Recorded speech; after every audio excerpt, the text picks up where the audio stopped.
네, 뉴스큐 2부 시작합니다. 한유총 한국유치원 총연합회가 계약 연기 투쟁을 전격 철회했습니다. 이에 따라 한유총 소속 사립유치원들도 내일부터 정상 운영될 것으로 보입니다. 취재기자부터 연결해 보겠습니다. 임수근 기자. 네, 행정부입니다. 네, 한유총 결국엔 이제 정부의 강경 방침에 조건 없이 철회를 했죠? 네, 그렇습니다. 한유총 이덕선 이사장은 조금 전 성명을 발표하고 계약 연기 투쟁을 조건 없이 철회한다고 밝혔습니다. 이덕선 이사장은 보도문에서 계약 연기 사태로 국민들께 심려를 끼쳐드려 진심으로 사과드린다며 한유총이 전개했던 계약 연기 투쟁을 조건 없이 철회한다고 밝혔습니다. 이덕선 이사장은 120년 동안 유아교육을 위해 기여해왔던 수고와 공헌은 간데없이 사립유치원이 적폐로 몰렸다고 지적하고 여론몰이와 사회적 비난, 과도한 처벌 목적의 유치원 3법과 시행령 개정안을 그대로 수용할 경우 사립유치원의 자율성과 생존이 불가능하였기에 교육부 민주당과 대화를 통해 문제를 해결하려고 노력했지만 제대로 된 협의조차 불가능했다고 덧붙였습니다. 이덕선 이사장은 준법 투쟁인 계약 연기 투쟁을 조건 없이 철회하고자 하며 내일부로 각 유치원은 자체 판단에 따라 계약해 달라고 밝혔습니다. 더불어 이 모든 사태의 책임을 통감하며 수일 내로 거짓 표명을 포함한 입장을 발표하도록 하겠다고 덧붙였습니다. 네, 그리고 이 서울시 교육청은 한유총에 대한 설립 허가를 취소한다는 방침이었는데 이 부분은 지금 어떻게 돼가고 있습니까? 네, 서울시 교육청은 계약 연기 투쟁을 주도한 한유총에 대해 설립 허가를 취소한다는 방침을 밝혔습니다. 한유총이 조건 없이 계약 연기 투쟁을 철회한다고 밝혔지만 설립 허가 취소는 그대로 진행하기로 했습니다. 조희연 서울시 교육감은 내일 오후 3시 기자회견을 열고 한유총에 대한 설립 허가 취소 방침을 밝힐 예정입니다. 서울시 교육청 관계자는 그동안 계약 연기 투쟁을 철회하도록 여러 차례 촉구했고 어제는 서울과 인천, 경기 교육감이 기자회견을 통해 입장을 밝혔음에도 한유총이 계약 연기 투쟁을 강행했기 때문에 허가 취소 방침은 변화가 없을 것이라고 밝혔습니다. 설립 허가 취소 방침은 내일 한유총에 공식 통보될 예정인데 이후 한유총의 의견을 듣는 청문이 실시된 뒤 설립 허가 취소 여부가 최종 결정될 것으로 보입니다. 한유총은 행정심판에 따라 취소 처분이 있음을 알게 된 날로부터 90일 또는 처분이 내려진 날로부터 80일 안에 행정심판을 청구할 수 있습니다. 지금까지 행정부에서 YTN 임수근입니다.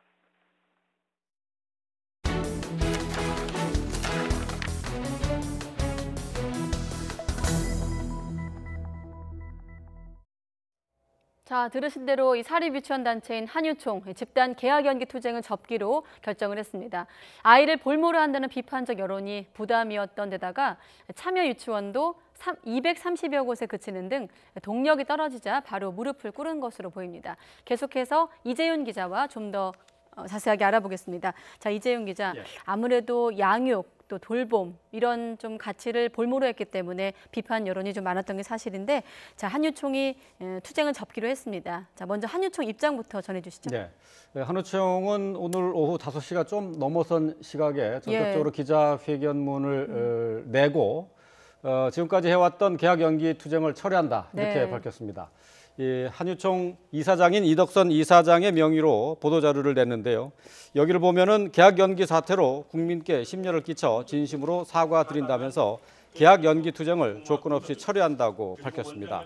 한유총은 학부모들의 염려를 더 초래하는 것은 바람직하지 않다고 판단했다면서 소속 유치원들에게 자체 판단에 따라 내일부터 개원해달라고 당부했습니다.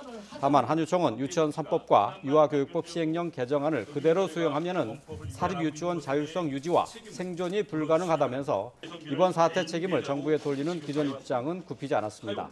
이덕선 이사장은 자신의 거취도 조만간 발표하겠다고 말했습니다. 네, 그러니까 오늘 이 발표는 이덕선 이사장의 성명이었는데 이제 정책홍보국장이 대독을 했었고요. 자, 오늘 계약 연기에 나선 유치원도 그렇게 많지는 않았던 것 같아요. 네, 그렇습니다. 교육부 집계를 보면은 전국에 239곳이 계약 연기를 한 것으로 집계가 됐는데요. 전체 사립 유치원의 6% 수준에 그친 것입니다. 서울의 경우 어제까지 26곳이 계약을 연기한다고 밝혔다가 오늘 12곳이 철회해서 실제 개학 연기에 나선 유치원 수는 14곳으로 줄었습니다. 사립 유치원 수가 가장 많은 경기도는 전체 사립 유치원 1000여 곳 가운데 61곳만 개학을 연기했습니다. 당초 1,500여 곳이 참가한다고 했던 한유총은 단체 행동 철회하기 전에 정확한 참여 유치원 수를 공개하지 않으면서 교육부가 발표한 통계보다는 훨씬 많다 이렇게 주장하기도 했습니다. 네, 사실 어제 그 긴급 문자를 받고 놀란 학부모들이 많았겠죠. 예. 네, 그래서 아이들한테 뭐 공사 중이라고 설명한 학부모도 있었다고 하던데 그래도 그나마 다행인 건 보육 대란은 우려했던 것만큼은 없었다면서요? 네, 그렇습니다. 여론도 많이 악화된 데다가 정부에서 강경 대응 방침을 밝혔고 또 네. 여기에 참여한 사립 유치원들도 돌봄 서비스를 제공했기 때문입니다. 개학을 연기하고도 18곳을 제외하고는 모두 자체 돌봄 서비스를 제공했습니다. 제가 찾아간 곳이 용인 지역이었는데요. 네. 전체 사립 유치원의 3분의 1이 개학을 연기해서 대란이 예상됐던 곳입니다. 하지만 거의 모든 유치원이 등원한 아이들을 받아줬습니다. 통학버스 운영이나 수업은 하지 않으면서 문은 열어둔 것인데요. 이렇게 되자 돌봄 서비스가 필요한 아이들의 수도 크게 줄어서 302명에 불과했고요. 실제로 시설에 나타난 아이는 2명밖에 없었습니다. 이게 이제 용인 지역이었는데요. 네. 전국적으로는 긴급 돌봄 서비스를 신청한 사람이 821명이었습니다. 하지만 실제 이용자는 308명으로 집계됐습니다. 이건 교육부 발표입니다. 또 일부 학부모는 혼란 상황을 예상하고 휴가를 내거나 친척에게 아이를 맡겼다고 현장의 관계자가 설명하기도 했습니다. 네, 돌봄 서비스 신청한 사람은 821명이지만 실제 이용자는 308명. 전 여기서도 학부모들의 어떤 고민과 예. 어떤 혼란이 느껴집니다. 네, 미리미리 대비를 한 거죠. 네, 자 서울시 교육청이 한유총에 대해서 이 설립 허가를 취소하기로 했는데 이 부분도 다시 한번 좀 짚어주시죠. 네, 서울시 교육청은 한유총의 설립 허가를 예정대로 내일 취소하기로 네. 밝혔고요. 기자회견을 통해서 이를 공식화할 예정입니다. 이 같은 조치는 어제 수도권 3개 시도 교육감 회의에서 이미 합의한 사항입니다. 서울과 인천, 경기 등 수도권 3개 시도 교육감은 어제 공동 기자회견을 열고 유치원 개학 연기는 명백한 불법이라면서 주도한 유치원뿐 아니라 소극적으로 참여한 유치원도 강력하게 제재할 것이라고 밝힌 바가 있습니다. 교육감들은 한유총이 오늘 불법 휴업을 강행하고 폐원도 불사하겠다는 위협을 지속하고 있다면서 민법 제38조에 의거해서 한유총의 설립 허가 취소를 진행하겠다면서 예고를 한 바가 있습니다. 내일 조희연 교육감은 한유총의 법인 취소를 공식화하는 기자회견을 열게 됩니다. 네, 오늘이 3월 첫 월요일. 아마 오늘이 첫 유치원 등원인 아이들도 있었을 텐데 예. 하루빨리 좀 정상화돼서 아이들도 또 학부모도 좀 안정된 분위기에서 등원할 수 있었으면 좋겠습니다. 자, 이재용 기자였습니다. 고맙습니다.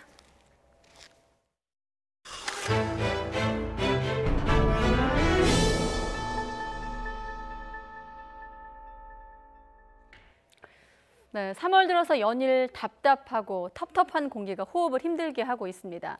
초미세먼지 농도가 역대 최고치에 근접을 했고 비상저감 조치는 사상 최초로 닷새 연속 발령됐습니다. 김진도 기자가 보도합니다. 하늘을 뒤덮은 먼지 탓에 도심이 마치 장막을 친 듯 뿌옇게 보입니다. 연휴 뒤 첫 출근길에 나선 시민 대부분은 황사형 마스크로 무장했습니다. 3월 시작부터 미세먼지와 초미세먼지의 공습이 연일 계속되고 있습니다. 농도도 사상 최고치에 근접했습니다. 기존 서울의 최고 초미세먼지 농도는 지난 1월 14일에 129 마이크로그램, 3월 1일부터 사흘 연속 농도가 매우 나쁨 기준을 넘다가 119 마이크로그램, 역대 2위 기록을 세웠습니다. 미세먼지 상황이 심각해지자 수도권에는 3월 1일부터 나흘째 고농도 미세먼지 비상저감 조치가 기수됐습니다. 2017년 1월 제도 도입 이후 최장 기간입니다. 각 시도에서는 고농도 미세먼지를 재난 상황으로 인식하고 빈틈없는 대응을 부탁드립니다. 하지만 미세먼지 상황이 개선되지 않자 비상저감 조치는 하루 더 연장됐습니다. 대기 정체에 국외 미세먼지가 고농도로 강하게 유입되면서 3월 5일, 3월 6일까지 전국적으로 대부분의 지역에서 나쁨에서 매우 나쁨까지 고농도 현상이 지속될 것으로 예상되고 있습니다. 봄의 달 3월이 시작됐지만 불청객 미세먼지가 포근한 봄을 느끼는 즐거움을 앗아가고 있습니다. YTN 김민우입니다. 네, 수도권에 나흘 연속으로 미세먼지 비상 저감 조치가 내려진 건 매우 이례적인 일인데요. 이렇게 고농도 미세먼지가 오래 유지가 되는 것은 중국에서 들어온 스모그도 하나의 원인으로 꼽히고 있습니다. 이어서 최소라 기자입니다. 국내 고농도 미세먼지가 기승을 부린 건 지난달 말부터입니다. 서울의 초미세먼지 농도는 지난달 20일 나쁨을 기록한 이후 26일 단하루를 제외하고는 계속해서 치솟았습니다. 100주년을 맞은 3일절부터 미세먼지 농도는 매우 나쁨 수준을 기록했습니다. 이날 시행된 비상저감 조치는 제도 시행 이후 최장기간인 나흘 동안 계속됐습니다. 전문가들은 이렇게 고농도 미세먼지가 유지되는 이유를 중국발 미세먼지 때문으로 보고 있습니다. 대개 이렇게 고농도 미세먼지가 발생할 때는 중국의 영향이 없이는 발생하지 않습니다. 이번에도 그렇지만은 비상저감 조치가 발령되거나 미세먼지 특보가 발령될 경우 중국의 미세먼지 영향이 상당히 큽니다. 실제 베이징시는 지난달 22일부터 24일까지 대기 오염에 대해 황색 경보 다음 단계인 오렌지색 경보를 발령했습니다. 이어 지난 2일엔 심각한 스모그로 다시 한번 오렌지색 경보를 발령했습니다. 중국의 대기 상황이 나빠지자 국내 미세먼지 농도도 증가한 겁니다. 당분간 중국 대기질이 나아질 기미를 보이지 않아 이번 주 내내 국내 미세먼지 수준도 좋지 않을 것으로 예보됩니다. 국내 대기가 정체된 가운데 중국발 스모그까지 유입되면서 국내 미세먼지 고농도 현상은 장기화할 것으로 우려됩니다. YTN 사이언스 최소라입니다. 네, 미세먼지 발생을 줄이기 위한 현장의 노력도 이어지고 있습니다. 하지만 법과 규정이 너무 느슨해 실효성이 떨어진다는 지적입니다. 이상곤 기자가 이어서 보도합니다. 잿빛 장막에 휩싸인 듯 건물의 윤곽만 희미하게 보입니다. 조금 가까이 가보니 굴뚝에서 하얀 연기가 쉴 새 없이 뿜어져 나옵니다. 당진 화력발전소입니다. 겉보기엔 평소와 다름없지만 전체 발전량의 5분의 1을 줄이고 있습니다. 미세먼지 저감 조치의 하나입니다. 비상 저감 조치로 가동 제한에 들어간 발전 설비는 이곳을 포함해 모두 16기입니다. 정부가 예상한 초미세먼지 감축량은 하루 3톤 정도. 하지만 주민에게 와닿는 효과는 크지 않다는 반응입니다. 발전소가 가까워서 그런지 더 심한 것 같아요. 제일 필요한 게 아주 눈. 깜빡거려 보면은 눈이 빡빡하고 뭐가 맞추는 것 같고 감이 이상해요. 이런 조치조차 이루어지지 않은 곳도 많습니다. 대기업 공장과 하청업체들이 밀집한 청주 산업단지. 이곳에서 미세먼지를 의무적으로 줄여야 하는 회사는 단 한 곳도 없습니다. 특별법의 적용을 받지 않기 때문입니다. 충북 지역 사업장 3,600여 곳 가운데 의무 사업장은 시멘트 회사 등 5곳뿐입니다.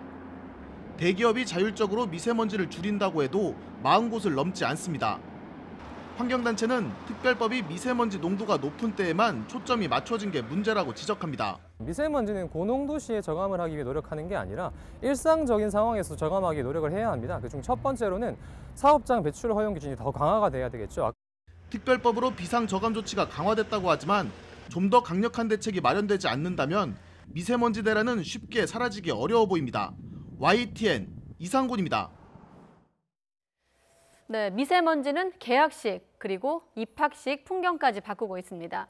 이 마스크를 쓰지 않은 학생을 찾는 게 더 어려웠다고 하는데 봄 소풍 때에도 미세먼지가 기승을 부리는 건 아닐까 부모님들 걱정이 앞서고 있습니다. 차유정 기자가 보도합니다. 오랜만에 친구들과 함께하는 등굣길. 아이들의 표정은 밝지만 날씨는 그렇지 않습니다. 며칠째 뿌연 공기에 마스크를 한 학생을 찾는 건 어렵지 않습니다. 부모님은 아이들의 야외 활동이 걱정입니다. 학교 가면 체육 활동 같은 거 신경 쓰이고 이제 곧 현장학습, 소풍 갈 텐데 그런 것도 사실 솔직히 신경이 쓰여요. 엄마 아빠 손을 꼭 잡은 신입생들 역시 마스크는 필수품입니다. 기념사진을 찍는 순간조차도 아예 마스크로 얼굴을 가릴 정도입니다. 아이들의 첫 출발, 미세먼지가 아쉽습니다. 오늘 하루는 굉장히 즐겁게 그리고 희망차게 시작을 했는데 아침에 미세먼지 그 농도를 확인하고 너무 걱정이 되더라고요. 빨리 맑은 공기 좀 마시고 이렇게 했으면 좋겠어요. 가실 줄 모르는 미세먼지는 행사를 준비한 학교에게도 골칫거리입니다. 자동차도 이부제하고 입학식 할 때 마스크를 등하교할 때 할 수 있도록 하고 재학생들에게는 이알림이라는 그 시스템을 통해서 등교할 때 마스크를 착용하라고. 뿌연 날씨는 연휴를 보낸 직장인들의 걸음도 재촉합니다. 탁한 공기를 피해 얼른 실내로 들어가고 싶은 마음입니다. 아무래도 월요일이니까 회사로 빨리 출근하고 싶다는 생각은 굉장히 오랜만에 해보는 것 같아요. 시민들은 한결같이 하루빨리 뽀얀 먼지가 걷히고 맑은 하늘을 볼 수 있기를 바랐습니다. YTN 차유정입니다.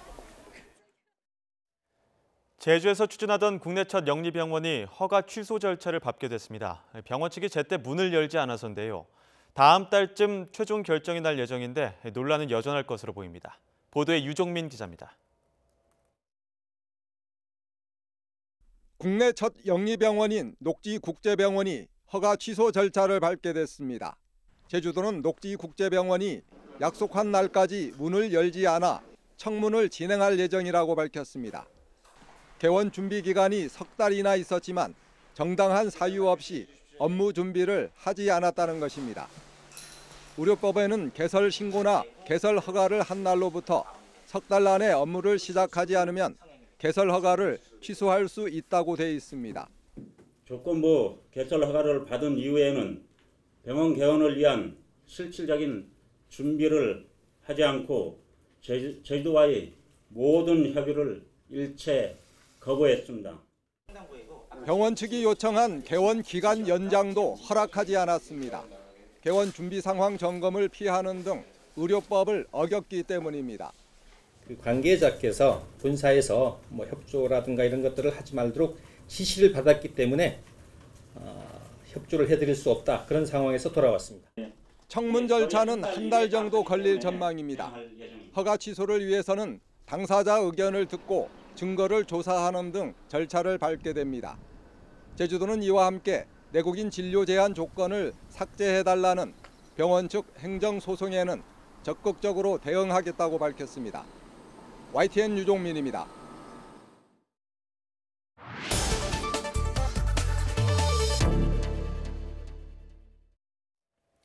국내 1호 영리병원인 제주 녹지국제병원이 개원 기한인 오늘까지도 문을 열지 않아 제주도가 개설 허가 취소 절차에 돌입했습니다. 제주 영리병원 사태 어디서부터 문제였던지 영리병원 철회 제주도민 운동본부 오상원 정책국장과 자세한 얘기 나눠보겠습니다. 오 국장님 안녕하십니까? 네, 안녕하세요. 네, 개설 허가 취소 상황까지 이르게 됐는데 제주 녹지국제병원 사태 어떻게 발단이 된 건지 간략히 설명을 좀 해주시죠. 네, 박근혜 정부 시절인 2015년 12월 복지부 장관이 녹지국제병원을 승인을 했고요. 그리고 2017년 7월 건물 준공 사용 승인을 완료를 했습니다. 그리고 이제 이 사업자가 그해 8월 달에 개설허가 신청서를 제출을 했고요. 그리고 이와 관련해서 2018년 10월 제주도에서는 이제 공론화 조사를 거쳐서 공론화위원회에서 개설 불허 권고를 내렸는데 여기에 공론화 조사를 무시하고 문희룡 지사가 조건부 개설 허가를 하게 되었고요. 결국에는 이제 개원 시점인 오늘까지 해서 녹지가 이제 병원을 개원하지 못하면서 시점 만료를 하고 개설 불허 절차까지 가게 되는 과정까지 오게 되었습니다. 예, 공론화위의 개설 불허 권고에도 불구하고 강행을 해서 조건부 개설 허가까지 났는데 이렇게 했음에도 불구하고 병원이 기한이 만료될 때 동안 개원을 하지 않았습니다. 이게 실제로 병원 운영에 대한 의지가 있는 것인지 아니면 다른 이유가 있는 것일까요? 사실 그 부분은 이제 사업자가 아닌 이상 저희는 명확히 파악은 할 수 없겠지만 현재 행정소송까지 녹지그룹 측에서 진행한 것을 보면 다시 사업을 추진해보겠다라는 의지를 보이고 있는 걸로는 느껴집니다. 예, 의지가 있지만 어쨌든 시한은 지키지 못한 상황인데 앞서도 다시 한번 말씀드렸지만 처음부터 이 제주도 영리병원의 경우에 논란이 많았습니다. 공론화위원회에서 불허 권고 결정이 났었는데 당시 이유는 뭐였습니까? 사실 당시에 이제 개설 찬성보다 불허가 20% 정도 앞서서 58.9% 아까 이제 영리병원 불허 공고를 내렸었는데요. 가장 큰 이유 중에 하나는 의료 공공성이 약화된다는 이유가 가장 많았고요. 그 다음부터는 이 사업자의 우회 투자 의혹, 그리고 법적인 문제, 환자 치료보다는 이윤 추구에 집중할 것 같다는 답변들이 뒤를 이었었습니다. 예, 의료 공공성이 침해된다는 이유가 가장 크다는 네네. 말씀을 또 해주셨는데 제주도는 이 진료 대상을 외국인 관광객으로 제한하는 조건부 허가를 내줬는데 병원 측이 이 부분이 위법하다고 제주도를 상대로 행정소송을 제기했다고 하던데 맞습니까? 네, 맞습니다. 근데 네. 이제 제가 보기에도 예. 실제 제주도의 조건부 허가 자체가 법적 근거가 좀 미약한 상황이어서요. 예. 행정소송에 패소할 가능성이 높아 보여서 상당히 걱정이긴 합니다. 예, 그리고 외국인 실제 외국인 관광객만 받으면 수익이 나지 않기 때문이라고 하는데 네네. 이런 주장에 대해서는 어떻게 보십니까? 일단 그 중국 녹지그룹이 그동안에 계속 주장을 해왔던 부분은 이런 거거든요. 제주도와 이제 사업 시행자인 국토부 산하의 공기업 JDC에 등 떠밀려서 계속 사업을 했다고 수차례 주장을 했었고요. 그리고 원희룡 지사 또한도 헬스케어 타운에 헬스가 없어서 자신이 강요하다시피 해서 하게 됐다라고 수차례 밝혀왔습니다. 예. 그렇기 때문에 이번 이 녹지 쪽에 그런 주장들이 저는 당연히 제주도와 JDC가 그렇게 주장을 해왔고 강요를 해왔기 때문에 당연히 그렇게 얘기를 했다라고 생각을 하고 이런 근본적인 이 소송에 대한 책임들은 원희룡 제주도지사와 이 국토부 산하 공기업인 JDC가 책임을 져야 된다라고 생각을 하고 있습니다. 예. 앞으로 소송이 어떻게 진행될지에도 관심이 쏠리는데요. 네네. 이겨도 저도 제주도에는 부담이 될 수밖에 없는 상황이라고 하던데 어떻습니까? 실제 이번 소송에서 이제 제주도가 지게 된다라고 하면 내국인까지 포함하는 완전한 영리병원이 허용이 되는 것이고요. 그리고 이제 제주도가 꼼수로 조건부 허가를 했지만 현재 이제 이 패소한 것이 대로 주고 말로 받는 격으로 될 수 있어서 상당히 걱정입니다. 그리고 이제 소송에서 만약에 이제 녹지그룹 쪽이 지게 된다라고 하면 녹지그룹 쪽은 현재 한중 FTA로 투자자 국가소송 제도를 통해서 더 큰 소송을 할 수도 있는 상황이어서요.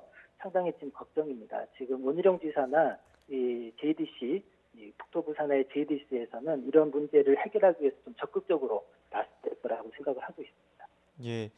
지금 당장 패소하더라도 이 녹지국제병원 측이 만약에 다시 항소를 한다면 이런 네네. 부분이 외국인을 대상으로 한 조건부 허용이 다시 바뀔 수도 있는 상황이라는 말씀이시죠? 실제 그렇게 될 수 있는 상황들도 있고요. 이제 예. 그런 단계를 넘어서 더 크게 이제 이 국가 간 이 투자자와 국가 간의 소송 문제까지 더 크게 비화될 수도 있는 그런 상황이죠. 예. 만약 청문 절차를 거쳐서 개설 허가가 취소가 된다면 이 병원 부지나 건물들도 있지 않습니까? 이 네네. 병원의 활용 방안도 문제일 텐데 어떤 대안이 있다고 보십니까? 실제 저희 도민운동본부에서는 그동안에 이제 계속 주장해왔던 부분은 비영리병원으로 전환하지 못할 거면 제주도나 정부에서 적극적으로 나서서 공공병원으로 전환을 해야 된다라고 주장을 했었고요.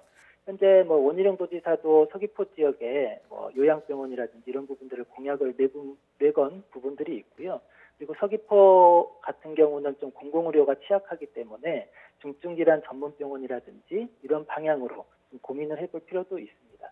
그리고 예. JDC에서 이제 최근에 공교센터 설립에 대한 계획도 제주 헬스케어 타운에 제시를 했는데요. 그런 따로 부지를 선정하거나 건물을 짓지 말고 현재 있는 영리병원을 인수해서 활용하는 방법도 하나의 방법으로 볼 수 있겠습니다. 예. 요양병원이나 공공의료 서비스를 높이는 차원에서 활용할 수 있다는 말씀까지 해주셨는데 내일 이제 청문회 절차가 시작되기 때문에 계속 지켜봐야 될 것 같습니다. 지금까지 영리병원 철회 제주도민 운동본부 오상원 정책국장과 이야기 나눴습니다. 오 국장님 고맙습니다. 네, 감사합니다.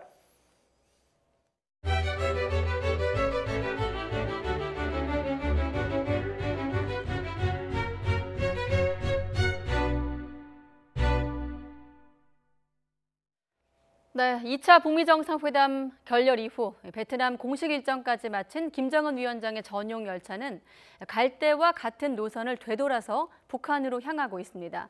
이동 속도는 훨씬 더 빨라졌는데 하노이 회담 실패에 대한 분석과 향후 대책 마련을 서두르기 위한 것으로 보입니다. 베이징에서 박희천 특파원이 보도합니다. 김정은 위원장 전용 열차의 귀국 경로는 베트남에 갈 때와 똑같았습니다. 지난 2일 베트남에서 출발해 난닝과 창사, 우한을 거쳐 내륙을 관통한 뒤 텐진, 선양, 단둥으로 이동했습니다. 베이징을 들르지 않으면서 시진핑 주석과의 회동은 성사되지 않았습니다. 귀로의 이동 시간은 훨씬 더 빨랐습니다. 정차하는 역을 줄이고 열차 속도를 높인 것으로 보입니다. 이처럼 귀국을 서두른 것은 하노이 협상 결렬 때문이란 분석입니다. 이번 회담에 대한 평가와 향후 대책을 논의하기 위해 조금이라도 빨리 평양에 갈 필요가 있다는 겁니다. 회담 실패와 장기간 여행으로 인해 김정은 위원장의 피로도가 높아진 것도 원인으로 꼽힙니다. 중국의 최대 정치 행사인 양회가 개막된 상황이고 이 기간 중에는 외국 정상의 방문을 일체 받지 않는 중국의 입장도 살펴야 할 필요가 있기 때문에 중국 경내에 머무는 시간을 최대한 단축시키려는 것 같습니다. 지난해 1차 북미 정상회담 때는 일주일 뒤 김 위원장이 베이징을 방문해 시 주석을 만났지만 결과가 좋지 않은 만큼 이번에는 시일이 더 걸릴 것이란 관측이 나오고 있습니다. 오히려 시진핑 주석이 다음 달 답방 차원에서 북한을 방문할 가능성이 더 크다는 분석도 있습니다. 베이징에서 YTN 박기천입니다. 존 볼턴 미 백악관 국가안보보좌관은 미국이 하노이 정상회담에서 비핵화 요구사항을 담은 이른바 빅딜 문서를 북한 측에 전했다고 공개했습니다. 볼턴 보좌관은 폭스뉴스 방송과 인터뷰에서 이 문서는 미국이 바라는 비핵화 요구사항과 그에 대한 대가로 북한이 가질 수 있는 경제적 미래 청사진을 제시했다고 설명했습니다. 볼턴 보좌관은 CBS 방송 프로그램에도 출연해 트럼프 대통령이 김 위원장에게 빅딜을 설득하려 했지만 북측이 이를 받아들일 의사가 없어 합의가 무산됐다고 말했습니다. 하지만 미국의 국익이 보호됐다는 점에서 이번 회담이 실패한 것으로 보진 않는다며 트럼프 대통령은 여전히 낙관하며 북한과 대화를 이어갈 준비가 돼 있다고 덧붙였습니다. 문재인 대통령은 북미 대화의 교착 상태가 길어지는 것은 바람직하지 않다면서 남북관계 발전을 통해 우리가 도움 줄 방안을 찾으라고 지시했습니다. 특히 북미 정상이 영변 핵시설 전면 폐기와 부분적인 제재 해제를 논의한 것은 중요한 성과라며 남북 협력 사업도 속도감 있게 준비하라고 주문했습니다. 김도원 기자의 보도입니다. 문재인 대통령이 9달 만에 국가안전보장회의 전체 회의를 열어 2차 북미 정상회담 대책을 논의했습니다. 문 대통령은 하노이 회담 결렬이 아쉽지만 중요한 성과도 확인됐다고 의미를 찾았습니다. 북한 핵시설의 근간인 영변 플루토늄 재처리 우라늄 농축시설의 영구 폐기와 검증이 대화 테이블에 오른 걸 중요하게 꼽았습니다. 영변 핵시설이 전면적으로 완전히 폐기된다면 북한의 비핵화는 진행 과정에 있어서 되돌릴 수 없는 단계로 접어든다고 평가할 수 있을 것입니다. 부분적 제재 해제가 논의돼 협상에서 상응 조치를 함께 다룬 건 물론 북미 관계 정상화 과정에서 큰 의미를 갖는 연락사무소 설치가 논의된 것도 성과로 들었습니다. 문 대통령은 북미 간 대화의 교착 상태가 장기화하는 건 바람직하지 않다면서 우리 정부의 역할을 강조했습니다. 북미 대화를 촉진할 수 있는 남북 협력 사업을 찾아내고 특히 판문점 선언, 평양 선언 합의 사항을 속도감 있게 추진할 것을 당부했습니다. 제재의 틀 내에서 남북관계의 발전을 통해 북미 대화에 도움을 줄 수 있는 방안들을 최대한 찾아주기 바랍니다. 합의가 무산된 원인을 정확히 파악하고 북미 양측의 입장 차이를 좁히는 방법을 찾아서 실무 대화가 재개되도록 노력할 것도 지시했습니다. 이와 함께 신한반도 체제의 개념도 구체화해 줄 것을 주문했습니다. 3.1절 기념사에서 우리가 주도하는 질서이자 평화공동체, 경제공동체라는 설명이 있었지만 보다 분명한 개념과 함께 실천 가능한 비전을 마련해야 한다는 이야기입니다. 문 대통령은 회담 결렬 뒤에도 북미가 서로 비난하지 않고 신뢰를 밝힌 데서 대화 의지를 읽을 수 있다고 평가했습니다. 더 큰 합의로 가는 과정으로 보고 협상 타결을 위한 중재 외교에 더욱 속도를 낸다는 계획입니다. YTN 김도원입니다. 매년 봄철에 진행돼 온 한미연합훈련 키 리졸브 훈련이 종료되고 이름과 규모를 바꾼 새로운 형태의 훈련이 시작됐습니다. 일각에서 안보 공백 우려도 나오고 있지만 군 당국은 한미연합 방위태세엔 문제가 없다는 입장입니다. 강정규 기자의 보도입니다. 매년 3월 컴퓨터 시뮬레이션으로 전시작전 수행 절차를 숙달하는 한미양국의 지휘소 연습이 예정대로 시작됐습니다. 다만 올해부터는 기존의 키리졸브라는 이름 대신 동맹연습으로 바뀌었습니다. 기존 훈련이 2주 동안 방어와 반격 시나리오로 나뉘어 전개돼 왔다면 동맹연습은 기간이 한 주 줄어들고 반격이 빠진 방어 연습만 이루어집니다. 보통 4월부터 시작해온 실제 기동훈련 폴 이글은 44년 만에 역사 속으로 사라지게 됐습니다. 대대급 이하 소규모 훈련은 한미연합 형태로 펼쳐질 수 있지만 미군의 전략무기가 참여하는 대규모 연합훈련은 사실상 폐지됐습니다. 안보 공백을 우려하는 목소리에 대해 군 당국은 실질적 한미연합 방위태세 유지엔 문제가 없다는 입장입니다. 연습 규모와 기간은 다소 변동이 있지만 연습 목표 달성할 수 있는 그 기간을 설정해서 진행을 합니다.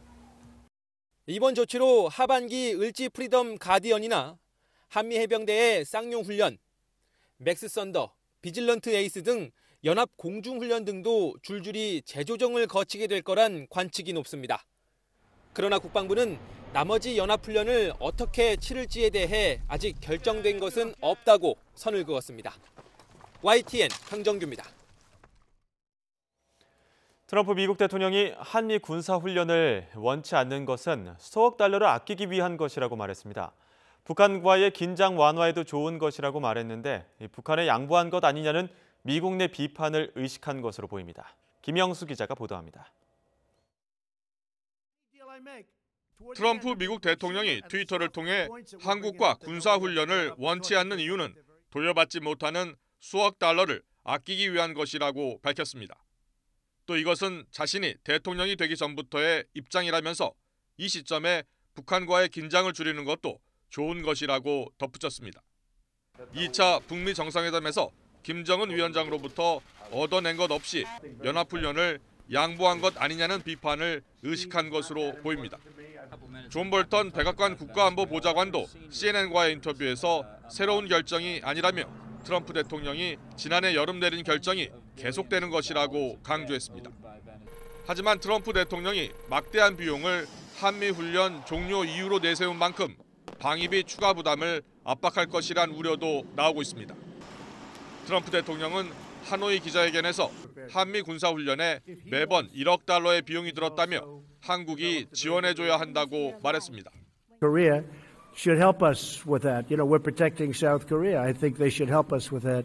So those exercises are very expensive. Exercising is fun and it's nice, and they play the war games, and I'm not saying it's not necessary.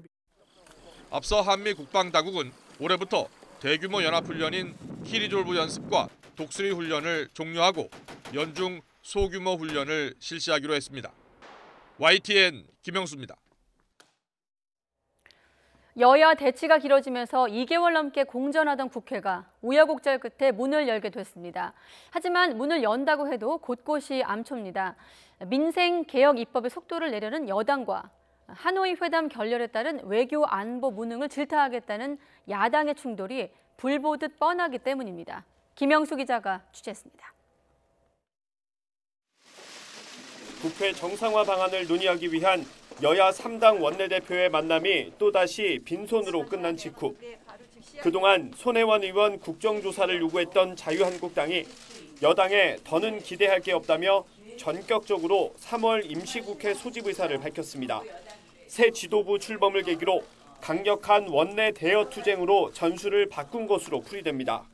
현재의 외교 안보, 경제 상황 등에 대한 여러 가지 중요한 현안들을 챙기고 그동안 저희가 주장해왔던 4대 비리 부분에 대해서도 확실하게 짚어서 이에 여당도 환영의 뜻을 내비치며 민주평화당, 정의당과 함께 국회 소집 요구서를 제출했습니다.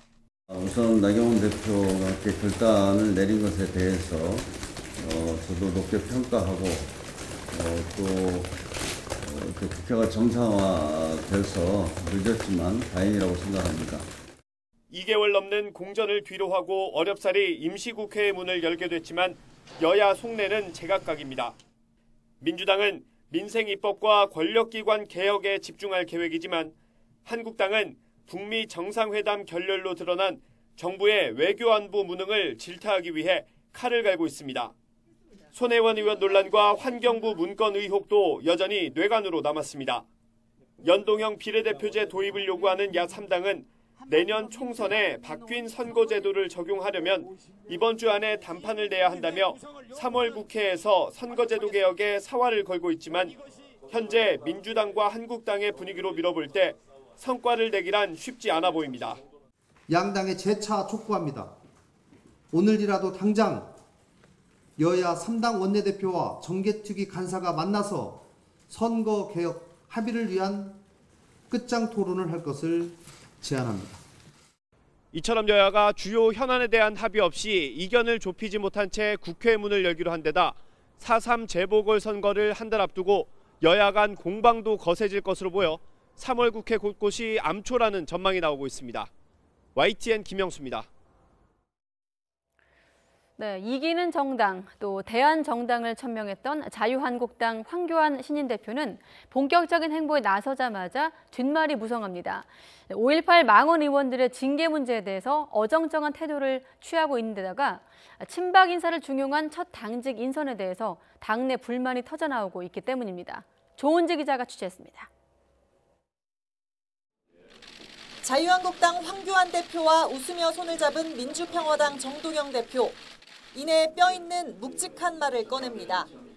5.18 망언 사태가 불거져서 황 대표께서도 이제 고심하셨으리라고 생각이 듭니다만 과단성 있게 슬기롭게 잘 처리를 해주십사. 정의당 이정미 대표도 약속한 듯 5.18 망언을 화두에 올리자 황교안 대표는 작심한 듯 정의당이 꺼리는 드루킹 사건을 언급하며 역공에 나섰습니다. 보수 혁신의 앞으로의 길로 나가기보다는 뒷걸음질 치는 것이 아닌가라고 하는 국민들의 좀 인내심이 바닥을 드러내고 있는 그런 상황이라고 봅니다. 김경수 지사 댓글 조작 사건에 대해서는 지금 당에서는 어떻게 하고 계세요? 원세훈 전 국정원장이 한 댓글 조작 사건이라는 거 하고 비교는 해보셨죠? 강력한 대여투쟁을 선언한 마당에 최고위원에 선출된 김순례 의원 그리고 함께 당권 레이스를 펼친 김진태 의원에게 무거운 징계를 내려 내분을 일으키기는 어렵다는 처지가 반영된 것 아니냐는 관측이 제기되고 있습니다. 여기에 향후 당 운영의 방향을 엿볼 수 있는 첫 번째 당직 인선을 놓고도 잡음이 나오고 있습니다.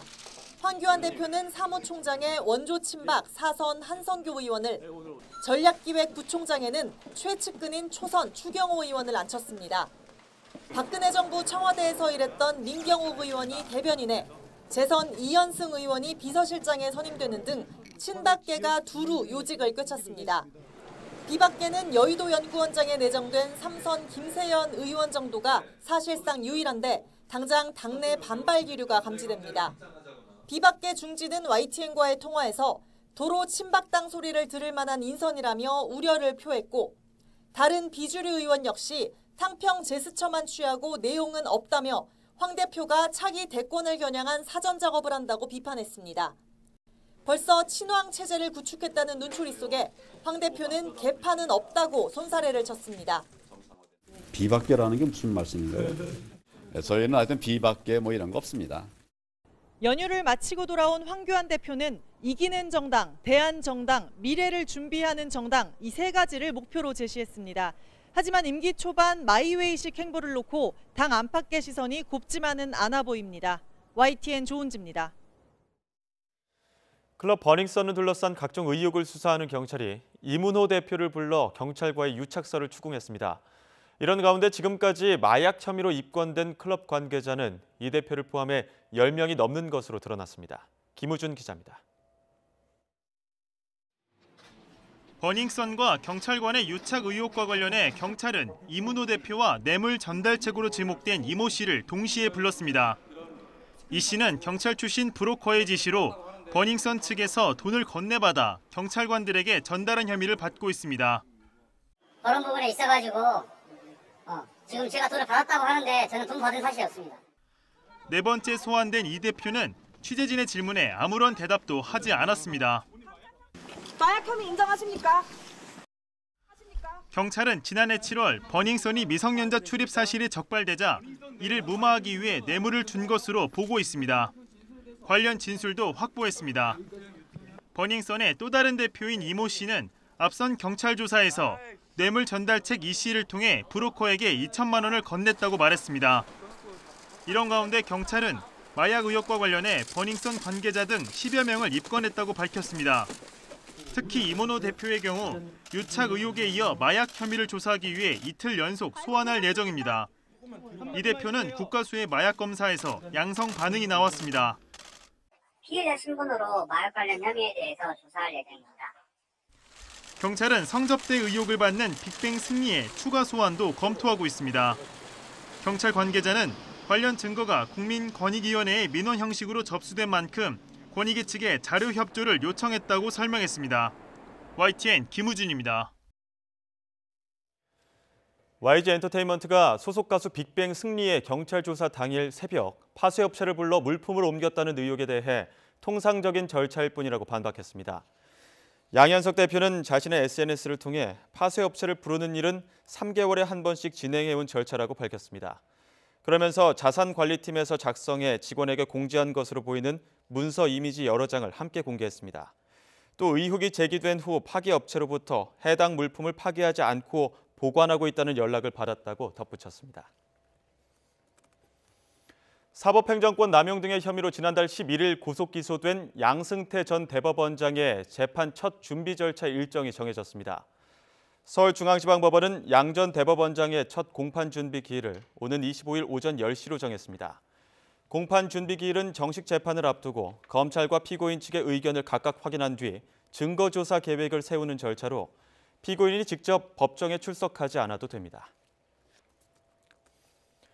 6년 전 김학의 전 법무부 차관의 성접대 의혹 수사 당시 동영상 등 디지털 증거 3만 건이 검찰 송치 과정에서 사라진 것으로 드러났습니다. 대검찰청 진상조사단은 경찰에 누락된 증거 복제본을 요청하는 동시에 경위 파악에 나섰습니다. 강희경 기자가 보도합니다.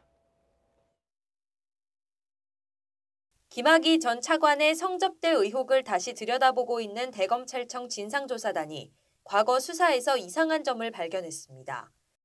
지난 2013년 경찰이 김 전 차관 사건을 검찰에 송치하는 과정에서 사진과 동영상 등 디지털 증거가 무더기로 빠진 겁니다. 진상조사단이 확인한 것만 무려 3만여 건입니다. 특히 이 가운데에는 김 전 차관에게 별장 성접대 자리를 제공한 의혹을 받은 건설업자 윤중천 씨 관련 자료가 상당수 포함됐습니다. 당시 경찰은 윤 씨가 사용한 노트북 등에서 사진 파일 16,000여 개와 동영상 파일 200여 개를 복구하고도 검찰에 보내지 않았습니다. 또 이른바 김학의 동영상을 휴대전화에서 컴퓨터로 옮겼다고 진술한 윤 씨 친척의 자료도 가장 먼저 동영상을 입수한 뒤 돈을 뜯어내려 한 박모 씨의 디지털 자료도 모두 마찬가지였습니다. 이에 따라 조사단은 경찰이 증거 복제본을 보관하고 있는지 제공이 가능한지를 알려달라고 요청했습니다. 증거가 삭제나 폐기됐다면 그 일시와 송치 누락 경위는 무엇인지 답변해달라고도 덧붙였습니다. 대검 진상조사단의 이 같은 요구에 대해 당시 경찰 수사팀은 황당하다는 반응입니다. 절차상 압수물 처리는 검찰의 지휘 없이는 불가능한데도 일부 경찰 책임으로 돌리려는 의도가 숨어 있다는 겁니다. 디지털 분석에 들어있는데 송치 않는 게 있다고 한다면 그건 분석해서 확인해서 혐의와 관련 없는 걸 한 거예요. 송치할 필요가 없는 거죠. 그래서 그 과정에 다 검사가 지휘한 거고. 대검 진상조사단도 경찰의 공식 답변을 토대로 당시 검찰의 조치까지 종합적으로 파악한 뒤 조만간 이번 사건의 부실 수사 의혹을 규명한다는 방침입니다. YTN 강희경입니다. 네, 위안부 피해자이신 곽예남 할머니가 또 영면에 드셨습니다. 올해만 벌써 3분째입니다. 위안부 피해 할머니는 이제 22분만 남아 계십니다. 나연호 기자입니다. 지난 1944년 꽃다운 나이에 고향 전남 담양에서 중국으로 끌려간 곽예남 할머니. 곽예남 할머니는 일본군의 철저한 감시 속에 위안부로 갖은 고초를 겪었습니다. 해방 이후에도 곽예남 할머니는 고국으로 돌아오지 못하고 60여 년 동안 중국에서 힘겨운 삶을 이어가야 했습니다. 한국말도 잘하지 못하지만 노래 아리랑은 또렷하게 기억했습니다.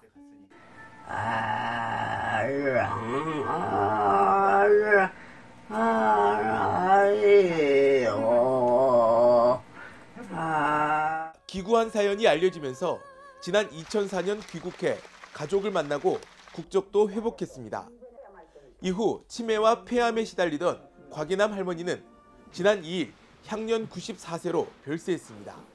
그동안 거국적으로 그 일본에 대해서 사과를 요구했지만 지금까지 아무 응답이 없어서 국민 한 사람으로서 울분을 토합니다. 별도의 연결식도 없이 발이 난 곽예남 할머니의 유해는 화장된 뒤 충남 천안 망향의 동산에 안장됐습니다. 곽예남 할머니의 별세로 생존 위안부 피해 할머니는 22명으로 줄었습니다. YTN 나연호입니다. 네, 친일파 청산을 위해서 만들어졌던 반민특위 출범한 지 1년도 채 안 돼서 해체가 됐습니다. 네, 친일 경찰의 조직적인 방해와 반민특위 습격 사건이 결정적인 영향을 미쳤는데 이후 민족 반역자들은 면죄부를 얻었습니다. 김대근 기자의 보도입니다. 친일 행적을 조사하고 처벌하기 위해 지난 1948년 조직된 반민족 행위 특별조사위원회. 어렵게 출범은 했지만 친일파의 방해 공작과 회유에 시달렸습니다. 아버지 수행 비서로부터 들은 얘기가 하면은 이 박사가 감투를 들고 왔어요. 슬슬하고 그냥 대충 넘어가 보자. 그리고 내각에 들어와라. 뭐를 원하느냐. 아버지가 화가 난 거예요. 감투를 가지고 지금 흥정하러 들어왔다고. 친일파 청산에 부정적이던 이승만. 친일 경찰들이 날뛰기 시작했습니다. 반민특위 암살 계획을 세우거나 사무실 앞에서 연일 반대 시위를 벌였습니다. 그리고 1949년 6월 6일 친일 경찰들은 반민특위 사무실을 습격했습니다. 전국 곳곳에서 비슷한 일을 벌였습니다. 피해를 호소하는 그 전국으로부터 그 고발장이 반민특위로 들어왔는데 엄청 쌓여있어요. 산 증언이거든요. 이게 움직일 수 없는 문증이에요. 얘들이 쳐들어와가지고 제일 먼저 없앤 게 그겁니다. 그걸 탈취해가지고 불살라버렸어요.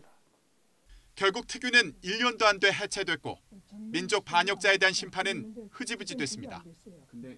역사에 친일잔재라는 오점을 남긴 반민특위 습격 사건. 70년이 지났지만 경찰의 공식 사과는 없습니다. 국가 공권력이 침탈한 사건입니다. 그렇지만 대한민국 정부는 특히 거기에 앞장섰던 대한민국 경찰은 단 한 번도 그에 대한 사과라든지 반성 이런 조치를 취하지 않고 있습니다. 그래서 대한민국 경찰이 민주경찰로 거듭나기 위해서는 반민특위 해체 사건에 원죄가 있는 그 선배들의 행위에 대해서 통절한 반성이 있어야 된다고 생각합니다. 3.1운동과 임시정부 수립 100주년을 맞아 경찰은 그 뿌리를 임시정부에서 찾고 있습니다.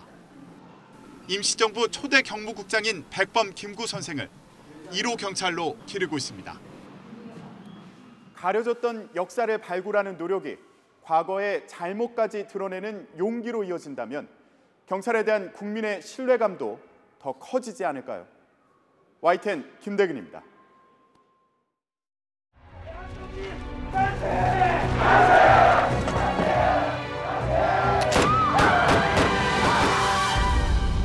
週刊番号371番入室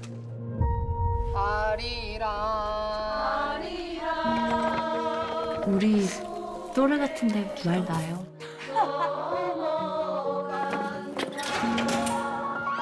오마이가 슈도 스타로카 시킨 사람은 있다. 다 너 1번 때문이다. 무슨 계획이 있어서 이러는 건 아니지. 저기요, 만세 1주년인데 빨래나 하고 있을 순 없잖아요. 대한독립!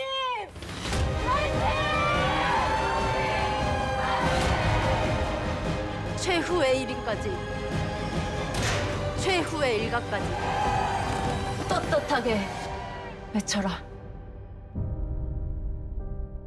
왜 그렇게까지 하는 거요?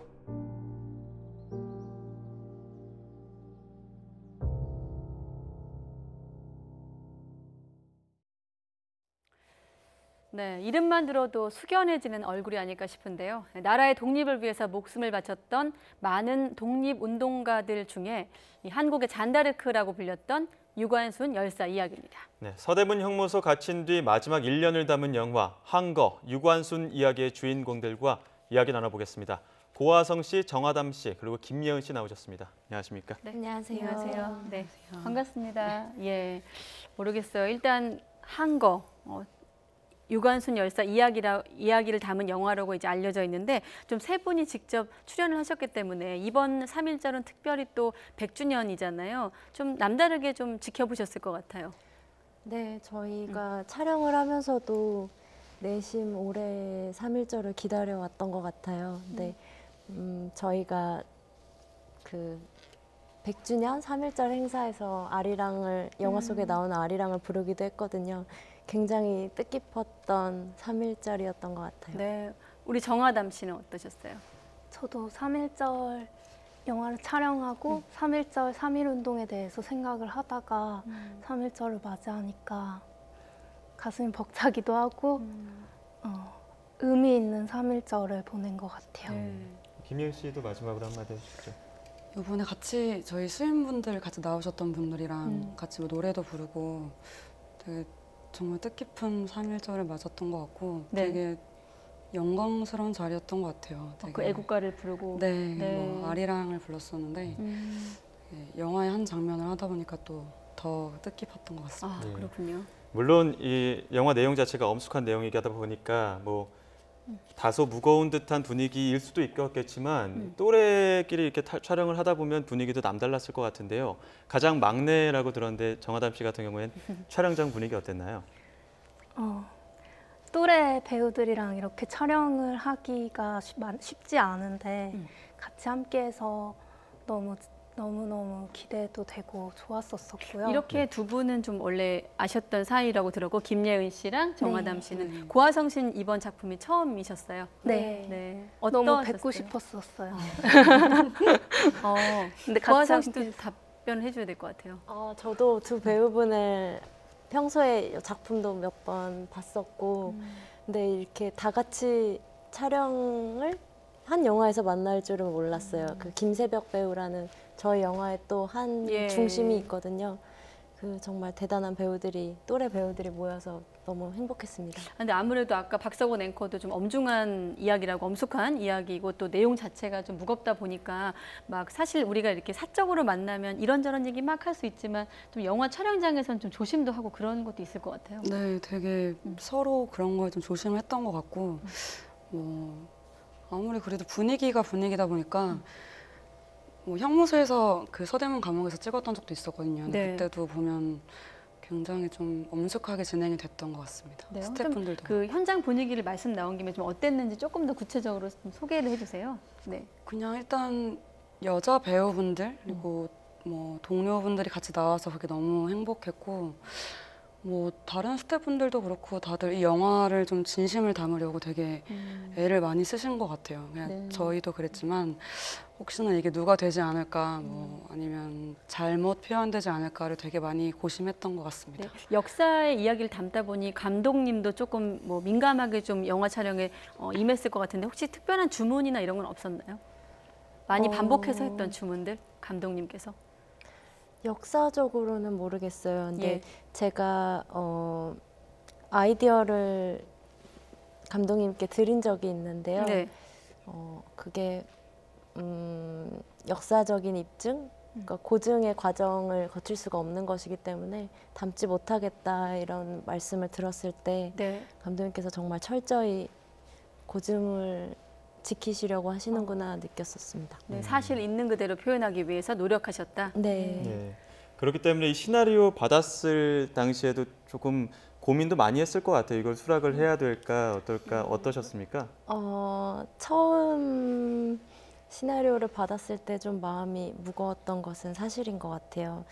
약간 겁이 나기도 했지만 또 한편으로는요 동시에 되게 가슴이 뜨거웠었어요. 어떻게 보면 정말 유관순 열사님을 생각하면 정적이고 그 어떤 대표적인 사진이 있지만 그분을 살아 움직이는 사람으로 영화로 그릴 수 있다는 점이 배우로서는 정말 큰 경험이 되지 않을까 생각했습니다. 혹시 다른 배우들은 좀 이렇게 고민스러운 대목은 없었어요? 좀 부담이 된다거나 뭐 좀 어려운 얘기가 되기 때문에 물론 독립 영화들을 촬영하셨기 때문에 조금 더 접근이 좀 고화성 씨보다는 달랐을 수도 있겠지만 어떠셨어요? 다른 거보다 모든 배우분들이 어렵게 생각하는 거는 같은 것 같은데 혹시나 뭐 정말 그 열사님들의 그런 거를 잘못 표현할까 봐 혹은 이게 왜곡될까 봐. 네, 왜곡이 되거나 자료가 없으니까 이거를 제가 해도 괜찮을까? 뭐 그런 생각을 좀 많이 했던 것 같아요. 네. 혹시 뭐 책을 본다거나 그렇게 좀 준비를 하기 위해서 좀 노력을 하거나 그런 건 없으세요? 어떤 식으로 좀 그 배역에 충실하기 위해서 어떤 준비를 하셨는지? 일단은 서대문 혐오소에 가서 그 독립운동가 분들 사진이 쫙 있는 방에 들어가서 여기서 우리가 알지 못하는 사람들도 정말 많고 그 사람들의 마음은 어떤 거였을까 하면서 그 마음을 쫓아가려고 노력을 했었던 것 같아요. 조금이나마. 예. 지금 영화가 개봉을 하고 일주일이 채 안 됐는데 그래도 꽤 좋은 반응을 얻고 있습니다.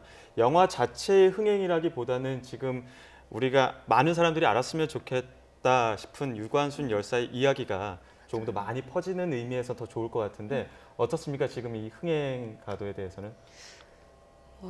사실 저희가 촬영 전에 뭐 얘기했던 게 있었는데 이 영화가 흥행 그런 게 중요한 거라기보다 좀 바른 것을 올바른 것들을 좀 잘 알려드렸으면 좋겠다라는 얘기를 했었고 저희 진심이 좀 많이 담겨서 전달이 됐으면 좋겠다고 생각을 했었는데 그것만으로 너무 알아주시는 것 같아서 감사하고 또 되게 벅차고 감동이고 그런 것 같습니다. 네. 고화성 씨는 어떠세요? 어쨌든 뭐 흥행도 흥행이지만 1위를 하고 있다는 것도 중요하지만 평가도 좀 후하게 나오고 있다고 들었거든요. 저도 많이 찾아본 것은 아니지만 가장 감동적이었던 리뷰는요.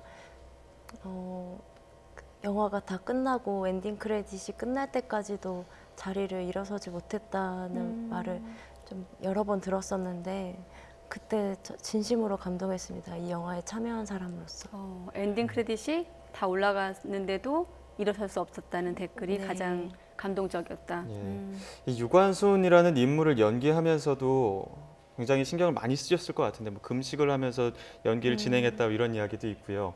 혹시 이 연기를 하면서 중점적으로 좀 이 부분에 대해서는 더 많이 감정선을 넣어야겠다 이런 부분도 있었습니까? 일단 조금 설명을 덧붙여서 드리면요. 저희 영화 가장 처음이 이제 시나리오 수정 전에 그 재판을 받는 유관순 열사님의 모습으로 시작이 됐어요. 그때 이제 역사적 사실에 의하면 의자를 집어 던졌다는 그 기록이 있는데 그 장면이 시나리오 초반에 있다가 이제 수정 단계에서 없어졌어요. 그래서 감독님께 여쭤봤더니 이 영화는 유관순 열사님의 기계에 집중이 되는 것처럼 오해가 생길까 봐 빼셨다고 하시더라고요. 그때부터 좀 캐릭터를 잡는 데 도움이 많이 됐던 것 같아요. 굉장히 인간적인 모습들이 많이 보이거든요. 후회도 하고 고민도 하고 눈물을 사람들에게 자주 보이기도 하고 이런 모습이 저는 새롭게 다가왔던 것 같아요. 그 조금 전에 지나갔는데 영화 속에서 뭐 세 분 다 마찬가지겠지만 대한독립 만세를 많이 외치셨을 것 같아요. 마지막 장면쯤에 아성 씨가 이렇게 대한독립 만세를 외치는 장면이 있는데 그때는 정말 모두가 벅차서 한마음 한뜻으로 외쳤던 것 같아요. 왜냐하면 배우이기 전에 대한민국 국민 한 사람이기 때문에 아무래도 영화를 임할 때 배우가 물론 배우 역할로 이제 충실하셨겠지만 좀 다른 국민으로서의 어떤 마음도 순간순간 있으셨을 것 같아요. 그럼 말씀 나온 김에 각자 좀 관객들에게 추천하고 싶은 장면, 뭐 스포일러가 되지 않는다면 어떤 장면을 좀 추천하고 싶으세요? 그럼 우리 김예은 씨 말씀해주세요. 저는 딱 듣자마자 떠오르는 장면이 딱 두 개가 있는데 영화가 시작하고 제가 항상 교과서에서 보던 그 유관순 열사님의 얼굴 같은 그런 장면이 그 고화성 씨의 그런 화면 얼굴로 시작을 하는데 처음에 영화를 봤을 때 그 장면 보고 되게 놀랐었고요. 그리고 전 저희 영화가 유관순 열사의 어떤 되게 한 사람으로서의 고뇌를 많이 담았다고 생각을 하거든요. 네. 근데 되게 결의가 있으신 모습도 있었지만 나중에 고문을 당하고 어떤 고뇌에 좀 쌓여있는 모습들이 있었는데 그게 되게 인간적으로 되게 마음이 아프고 좀 다가왔던 것 같아요. 네. 정하담 씨는요? 저는 가장 꼽을 수 있는 장면은 아까 얘기했던 대한독립만세 장면이 정말 그런 순간을 만나기는 좀 쉽지 않다라는 느낌이 들 만큼 소중한 장면인 것 같아요. 고화성 씨 결정하셨어요? 네. 저는 아까 말씀드렸던 엔딩 크레딧을 말씀드리고 싶어요. 아까 예은 배우님이 말씀하신 것처럼 유관순 열사님이라는 한 인물의 고뇌를 담고 있지만 저는 어쩌면 잘 알지 못했던 유관순 열사님보다 더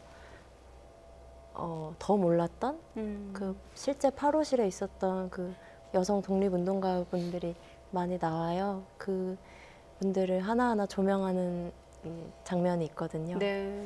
그게 저희 영화의 가장 큰 강점이라고 생각합니다. 네. 실제 8호실에 있었던 여성 독립운동가들의 면면을 보여주는 면에서 의미가 있다는 말씀해 주셨는데 근데 또 정하담 씨 같은 경우에는 실존 인물은 아닌 그 가상의 인물을 또 연기하셨다고 들었습니다.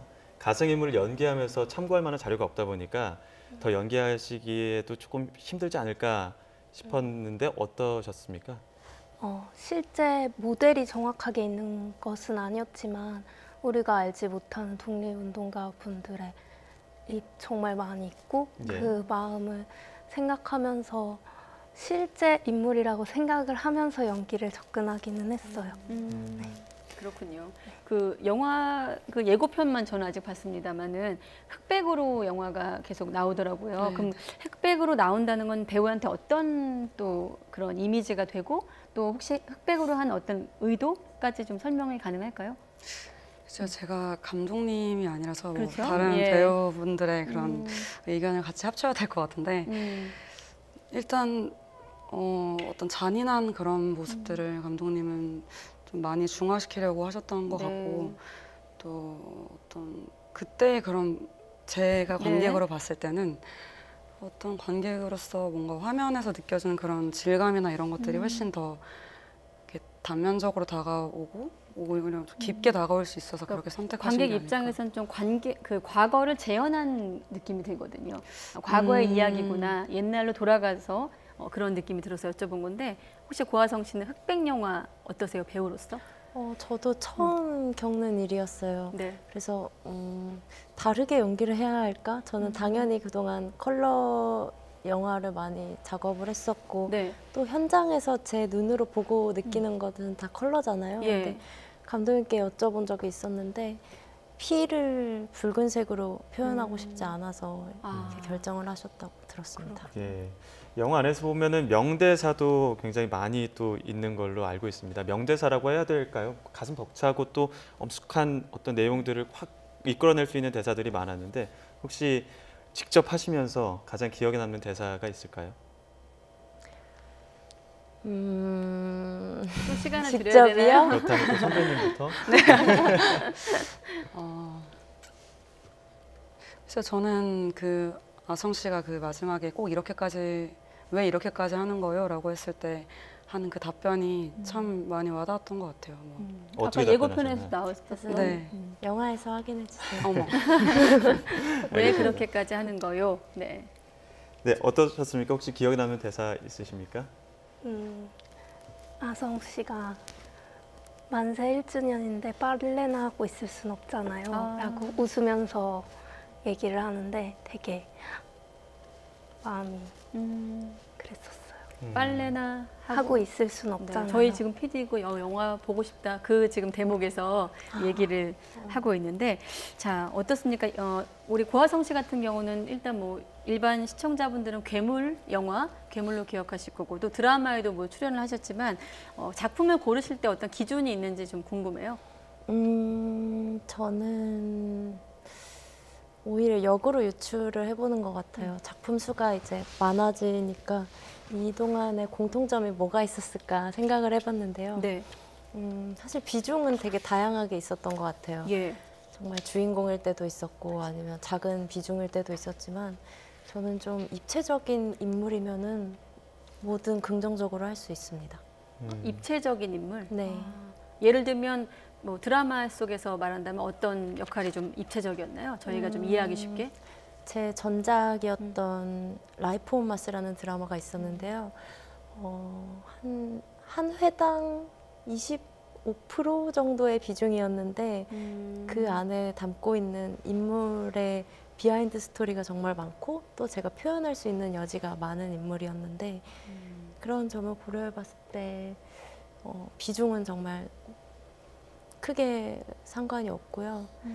그냥 어떤 인물의 진짜 모습, 정말 사람다운 모습을 담을 수 있을 때 많이 끌리는 것 같습니다. 비중보다는 입체적이고 좀 네. 사람다움에 끌린다. 네. 이 영화를 촬영하고 나서 영화 촬영 전과 후를 비교해 봤을 때 유관순 열사에 대한 시각도 많이 달라졌을 것 같은데 어떠셨나요? 뭐 고화성 씨부터 이야기 좀 해주시죠. 직접 좀 소개를 한다면 유관순 열사에 대해서. 네. 일단 저는 유관순 열사님을 떠올려 보면 그동안 굉장히 성스럽거나 또 존경스러움 이외에 다른 감정을 감히 가져보지 못했던 것 같아요. 그 점이 이번 영화를 하면서 굉장히 많이 달라졌어요. 되게 그분을 생각하면 드는 제 개인적인 감상들이 좀 다양해진 것 같아요. 지금도 살짝 눈물이 글썽거리시는 것 같아요. 네. 정하담 씨는? 네. 저도 유관순 열사님을 정확하게 잘 알지 못했었어요. 그 전까지는. 시나리오를 받고 나서도 이런 옥상화를 하시고 계셨는지도 몰랐었고 그래서 이 영화를 통해서 가깝게 느끼고 정말 훌륭한 인물이라는 것을 느낄 수 있었어요. 네. 그래서 감사하게 생각하는 영화입니다. 네. 네. 끝으로 우리 김예은 씨도. 저도 사실 영화를 하기 전에는 잘 몰랐었는데 어떤 위인분들을 생각하면서 한 사람으로 생각을 잘 못했던 것 같아요. 늘 그냥 그분들은 그냥 대단한 분이라고만 생각을 했었는데 영화를 통해서 정말 18의 소녀들 뭐 그리고 청년들이 그렇게 했다는 생각을 하니까 많이 좀 마음이 아팠고 좋았던 것 같습니다. 예, 마음이 아팠다는 이야기부터 유관순 열사에 대한 다양한 감정과 생각을 갖게 됐다는 말씀까지 들어봤는데 아마 지금 뉴스 보시는 분들은 한거 유관순 이야기에 대해서 더 궁금증을 갖고 더욱더 보고 싶고 또 알고 싶은 영화가 아닐까라는 생각이 들었습니다. 네. 자, 지금까지 배우 고화성 씨, 정하담 씨 그리고 김예은 씨와 함께 이야기 나눴습니다. 오늘 말씀 고맙습니다. 네, 세 분 감사합니다. 감사합니다. 예, 고맙습니다. 감사합니다.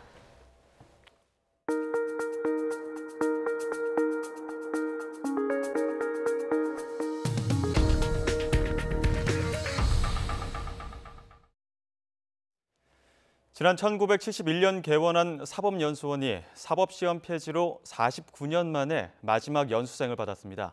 한국과 일본에서 사법시험을 동시 합격한 조우상 씨가 유일한 50기 연수생으로 입소했습니다. 신지원 기자가 만나봤습니다. 사법연수원에서 열린 제50기 사법연수생 입소식. 소규모 회의실에서 열린 환영 자리에 연수생은 한 명뿐입니다. 34살 조우상 씨가 50기 입소식의 유일한 주인공입니다. 본인은 사법연수원 연수생으로 임명됨에 있어 지난 2017년 이후 사법시험이 폐지되면서 매년 연수생이 줄었고 올해 조 씨가 사실상 마지막으로 입소한 겁니다. 조 씨는 지난 2015년 사법시험에 합격한 이후 군복무를 이유로 연수를 미뤄왔습니다. 일본 게이오 대학교와 도쿄대 로스쿨을 거쳐 지난 2011년 일본 사법시험에 합격한 인재이기도 합니다. 가까운 나라이기도 하면서 먼 나라이기도 해서 이 두 나라 간의 법률을 전문적으로 아는 사람이 된다면 굉장한 시너지 효과가 있지 않을까 싶어서. 조 씨는 앞으로 2년 동안 사법연수원에서 12개 과목을 수강할 예정입니다. 먼저 입소한 49기 연수생들과 함께 듣는 수업도 있지만 교육 과정의 90% 이상은 1:1 교습이나 동영상 강의로 공부합니다. 연수원 동기가 없어 경쟁의 부담은 덜었지만 절대평가 방식으로 성적을 받는 만큼 소홀히 할 수 없습니다. 이게 사법연수원 안에서의 경쟁하는 게 목표가 아니고 결국은 여기서 좋은 교육을 받고 나가서 좋은 법조인이 되는 것이 목표이기 때문에. 조 씨가 마지막 연수생이긴 하지만 사법연수원이 사라지는 건 아닙니다. 기존 법조인 또는 새로 들어오는 신임 법관, 새로 들어오시는 예비 법조인들에 대해서도 최선의 교육을 다할 그런 예정입니다. 사법연수원은 앞으로 로스쿨 출신 신임 법관들을 교육하고 법관 연수와 국제사법협력 등에 주력하며 변화된 시대에 맞는 법조인 양성기관으로 변모할 계획입니다. YTN 신지원입니다. CEO로 거듭난 연예인들, 방송인이 아닌 사업가로서의 면모는 어떨까요? TVN 새 예능 문제적 보스에서 이 궁금증을 풀 수 있다고 하는데요. 제작 발표회 현장으로 가보겠습니다. 문제적 보스는 대한민국 대표 연예인 CEO들과 이들을 보스로 둔 직장인들의 이야기를 다룬 밀착 리얼리티 방송입니다. 연예인 CEO로는 정준호와 임상아, 토니안, 이천희 씨가 출연할 예정인데요. MC 신동엽 씨와 장동민 씨가 이들의 직장 생활을 지켜보게 됩니다. 진행자들의 인터뷰 내용 직접 들어보시죠. 유명인들이 실제로 비즈니스를 오래 이렇게 해왔다고 하는데 어떻게 해나가는지 진짜로 하는 건지 저도 시청자의 입장에서 또 이분들의 팬의 입장에서 그 예전에 잠깐 비즈니스 쪽으로 이렇게 기웃기웃거렸던 사람의 한 명으로서 니네들 정말 진짜야 라는 그런 마음으로 그 회사 내부에서는 본인은 이제 직원들을 다 이제 뭐 위해주고 있다, 뭐 배려해주고 있다라고 생각을 하고 있지만 직원들은 정작 제발 좀 제발 위하지 좀 말아주세요라는 그런 거를 저희도 보면서 재밌었지만 본인도 우리 직원들이 나를 이렇게 생각해? 분위기가 이랬어라는 거를 놀랬거든요. 임금의 자리인 어좌가 있는 정전 중 가장 오래된 창경궁 명정전이 처음으로 일반에 공개됩니다. 문화재청은 다음 달부터 5월까지 그리고 오는 가을에 명정전 내부 관람을 실시한다고 밝혔습니다. 임진왜란 때 소실됐다가 광해군 때인 1616년에 다시 지어진 창경궁 명정전은 조선 전기 궁궐의 모습을 잘 보여줍니다. 또 지난해 특별 관람이 진행됐던 창덕궁 인정전도 오는 6일부터 다시 문을 엽니다.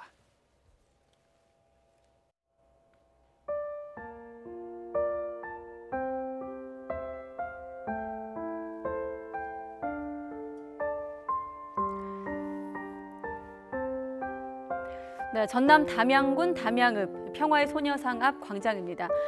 3.1운동 100주년 다음 날 그리고 김복동 할머니가 세상을 떠나신 지 33일째 되던 날 고 곽예남 할머니 역시 세상을 떠나셨습니다. 광주 전남 지역의 마지막 일본군 위안부 피해자로 알려져 있는 곽 할머니의 마지막 길을 지역 주민들이 배웅을 했는데요. 할머니는 1944년생 19의 나이로 나무를 캐다가 일본군에 끌려가셨다고 합니다.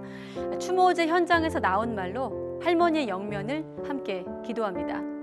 19살 노란 나비로 훨훨 날아가소서. 뉴스 큐레이터였습니다. 출장 비용, 가성비 높이는 꿀팁?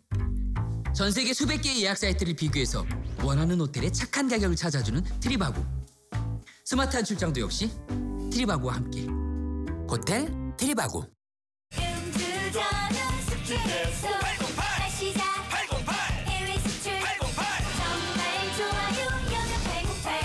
신제품 여명천사. 여명천사? 정말 좋아요. 누군가의 동반자가 되기 위해서 아니마세 이니 这是农那目的정론. はい、そうです。ขอบคุณครับ。됐어. 우리는 정말 최선을 다해야 한다. 같이 해외 시장 개척하기. 좋은 사람 있으면 소개시켜줘? 사람 일자리 소개시켜주기. 삼촌 일어나. 일할 때 애들 봐주기. 사람이 기업이다. 기업은행이 동반자다. IBK 기업은행.